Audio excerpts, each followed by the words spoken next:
got a really nice comment on my video series on the Dragon Prince, and I'm gonna reward it. Keep them coming. I had oddly weak feelings about season 6 of The Dragon Prince, and that's pretty unfortunate. There was stuff I liked. I enjoyed the Raylam's slow reburn. I liked those blindfolded psychonauts in the Star Scraper. I liked Kareem as a black Nazi, that was fun. I liked the wedding. I liked the Soren Corvus Zubeya love triangle. It's happening. Don't argue with me. And yet, I can't help but feel like the gears of this story are getting all gunked up. I really disliked the first full scene of the show where it's revealed that Claudia has killed Sir Sparklepuff. Mainly because I had felt so smart for thinking that Claudia losing her leg would constitute the whole blood of child thing. And now that just seems like a horrific thing that happened to her for no other reason other than to make me feel stupid. The scene kicked off my viewing experience with a particularly bad taste in my mouth. In my video series on the antagonist of the Dragon Prince, I said that Viren choosing to die was both a selfless act of love and a destructive and idiotic and profoundly unhelpful thing to do to his daughter. He claims to have misled her all her life, and then he chooses to die, leaving her without leadership. It was a terrible decision, but I kinda liked it. It was tragic, it felt dramatically right, and it was slightly funny to me, because Viren was trying to do something good, but was too dumb to learn from his mistakes. That's great, it was complicated. It felt good to watch. Viren was never going to redeem himself, I don't think, because his fatal flaw was loving people and wanting to be loved by them. But he did resolve his own internal conflict by choosing to die. He let go of his need to protect his children through force and gave them freedom from his influence, trusting them to find the right path on their own. But in season 6, this resolution is denied, delayed, and then redone far less effectively later on. So Viren wakes up, has an uncomfortably cuddly moment with Terry. Don't know why this scene makes me so uncomfortable, but I don't like it. Terry, he hasn't brushed his teeth in 2 years. Back away. Viren then awkwardly exposits that he is, in fact, alive. I am alive! You are alive! Thanks for that. And also that he's free. Free from dark magic, I suppose, though I don't understand why, and having characters simply announce where they are in their internal journeys makes me feel like I'm being beaten over the head with a cast iron pan, but okay.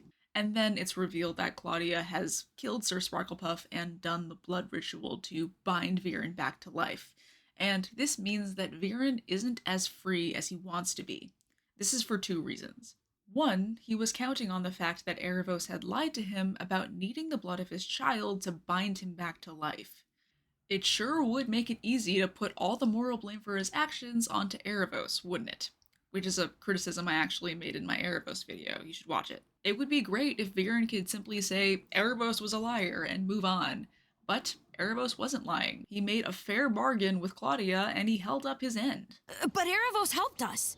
He followed through on everything he said he was going to do to save my dad. Viren isn't free because he cannot shift the moral burden onto another. 2, Viren can't choose whether or not he'll be brought back to life by dark magic, because he already made his bet on that front. He taught Claudia to serve his needs without question. He's put her in direct contact with Aaravos, he's given her the education to bring him back, whether or not he consents.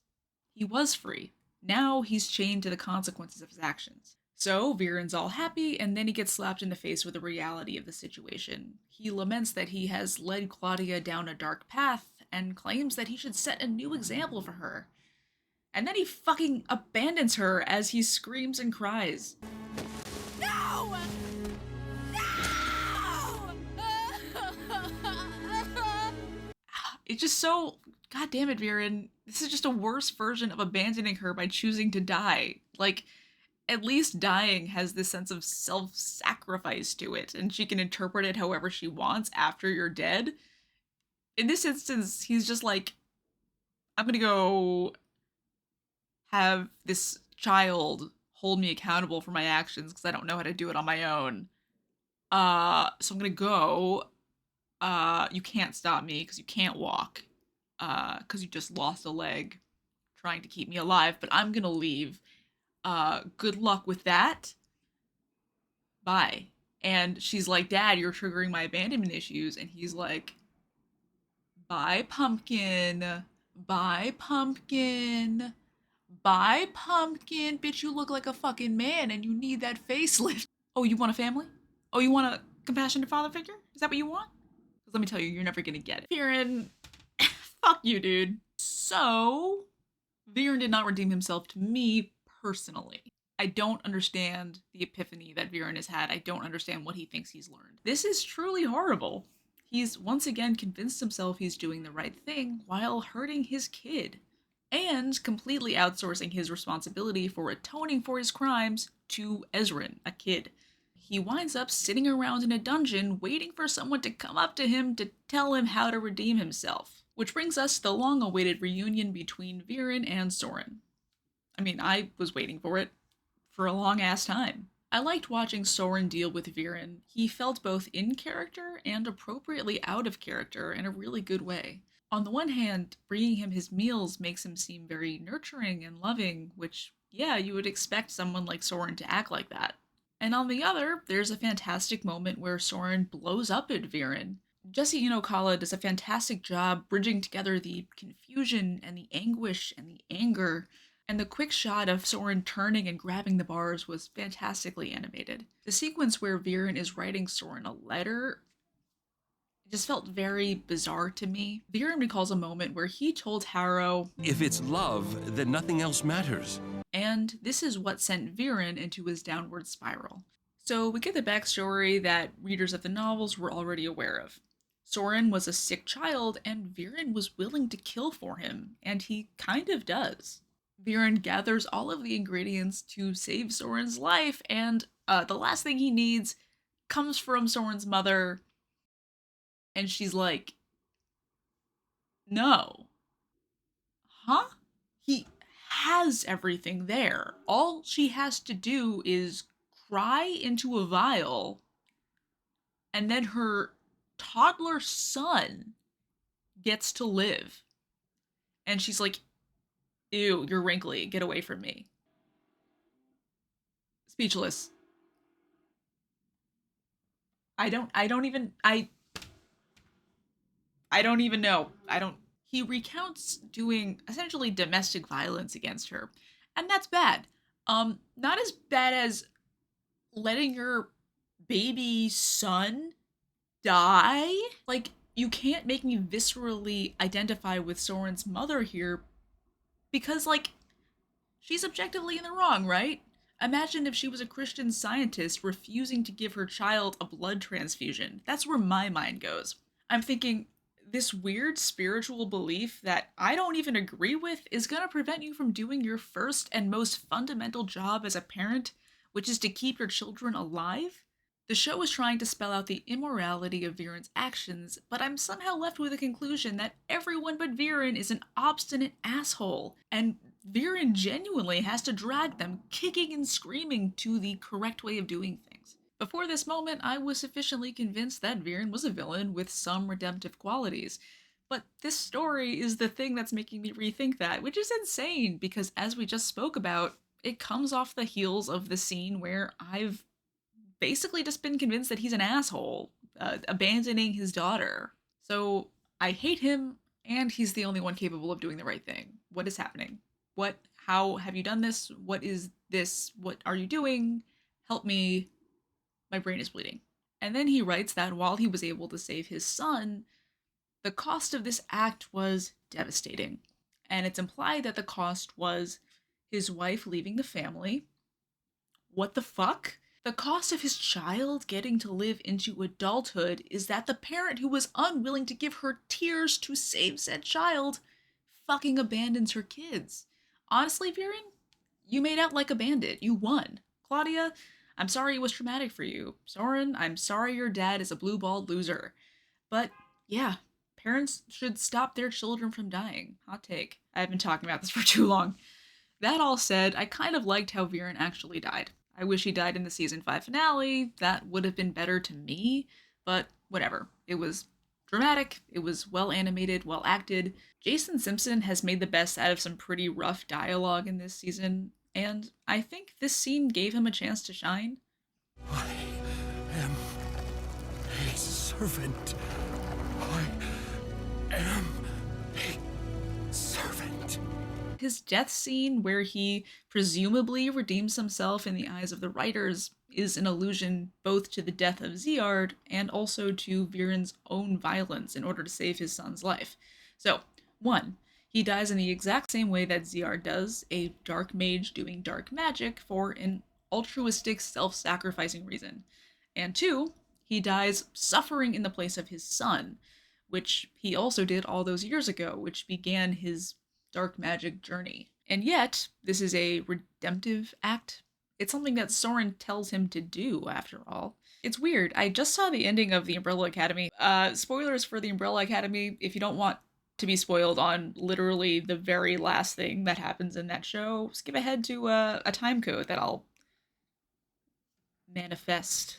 In Umbrella Academy, the main cast never should have been born, so they all have to sacrifice themselves and die. They got to live for a bit, it was miserable, now they die. According to that logic, Soren should have died here instead of Viren dying in his place. Soren was never supposed to make it to adulthood. Viren was, I guess, supposed to let him die, and therefore he needs to die now. I'm glad Soren didn't die. He shouldn't. Parents should sacrifice for their kids.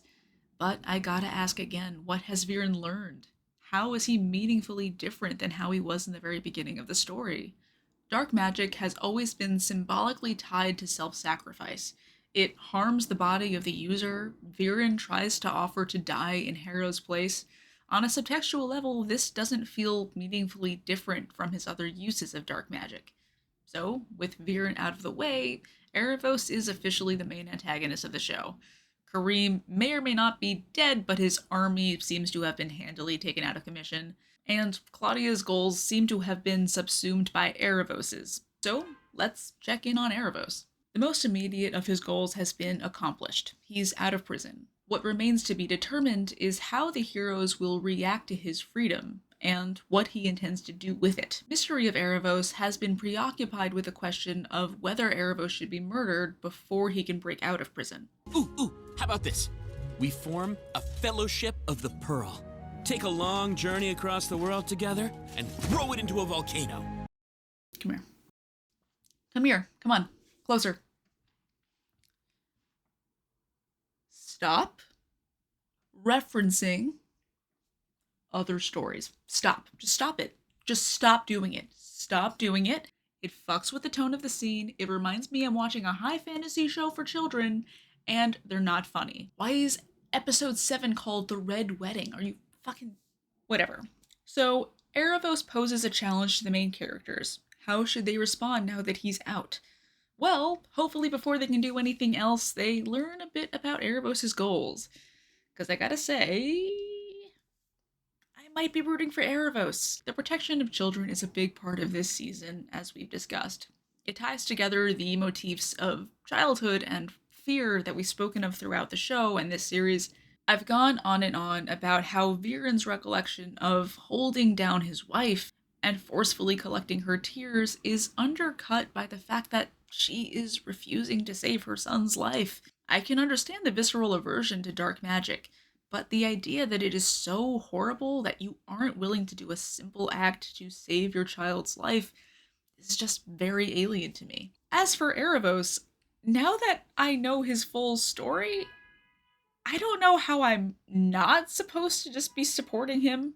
I'm like, honey, you better kill anybody who gets in your way. Whoever fucks with you, just take him out.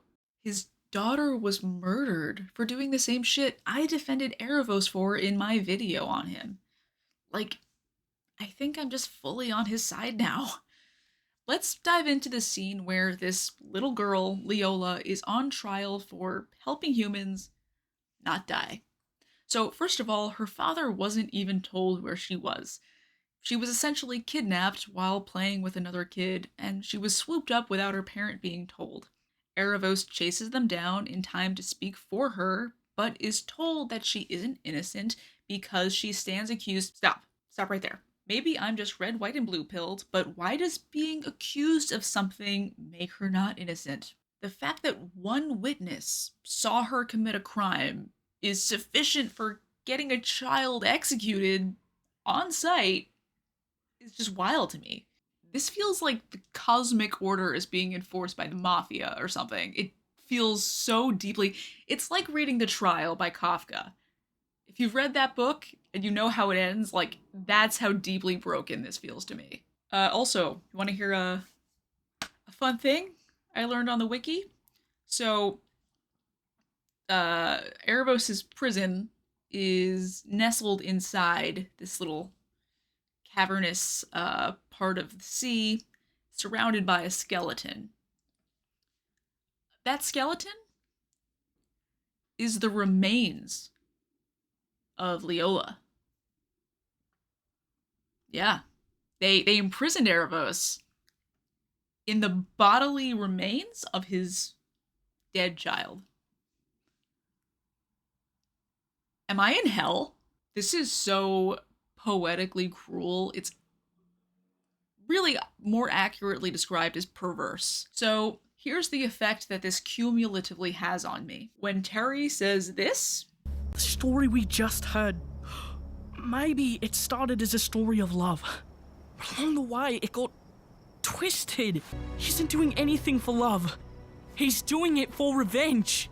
Terry, I love you, but at a certain point, revenge has a social utility. Remember, Leola violated the cosmic order. There was no greater authority for Aaravos to appeal to stop the injustice. In the absence of there being literally no correct way of dealing with this, it's a foregone conclusion that the system is inviting retribution. At a certain point, the question of is Aaravos justified in his actions just dissolves. He's doing the thing that a living being does when all options are taken from them. There was nothing else to do except do nothing. Prescribing that he do nothing means that this bullshit can happen again. What's the alternative, bro? There's an unexpected scene at the other end of the story that really frustrates me in contrast with this story of Aaravos. Rayla and Callum are about to kiss, but they interrupt themselves to promise each other that they will each let the other die rather than allow the other to serve a dark purpose. This is the closest affirmation we ever get by the characters that love is a direct catalyst for violence and evil and death. And yet, the climactic moment of Callum's arc is refilling his darkened heart with light. Remember, his heart is darkened after doing dark magic 2 times to save Rayla. So, how does he fix himself? You're gonna have a stroke. It's literally Rayla, the one he loves. The reason he did dark magic both times. Am I just stupid? I meant what I said at the beginning. I'm rooting for these two. They're very cute. I love love. However, why is love the ultimate anchor for goodness in Callum's arc, yet the root of all evil for the 3 main antagonists? Do we expect Callum to let Rayla die after these scenes? It's not impossible. Maybe they really are just burying the lead very deeply. Maybe Callum will genuinely have to sacrifice her. But what would a satisfying sacrificial death even look like? The final season comes out on December 19th, so I will try to reserve judgment for 2 more months. In the meantime, petition for arson to prematurely redo the final 2 seasons of The Dragon Prince, but only after watching this series. I'm serious. This video is brought to you by me. You're welcome. I think about stories a lot, almost constantly. I'm not sure where I am right now. Point is, if you're writing a story and you need some help, you can hire me. I consult on screenplays, write serialized fiction, and yes, I write scripts for YouTube professionally. That's right, you're looking at a pro. Don't check my sub count. You can go to my website to check out my portfolio, read my reviews, look at my prices, and reach out for a chat about how I can help with your project. By the way, question, genuine question, not rhetorical. The line from the very beginning, plus the trailers, we are all stardust, held together by love for an instant. Does that sound familiar to anybody? Genuine question, not rhetorical. When I first heard it in the trailer, I was convinced that they were quoting Carl Sagan. And I was like, oh, that's cute. They're quoting Carl Sagan. And then I looked it up, and Carl Sagan never said that. And then I looked it up with Neil deGrasse Tyson, and he didn't say it either. I figured one of them must have said it. But no, neither of them said it. And now I'm wondering if I'm uh living in like an alternate reality where I don't have an ending to this joke, but I'm driving myself crazy and I need help. Has anyone heard this before the trailer came out for season 6? I'm sorry to have taken so much of your time.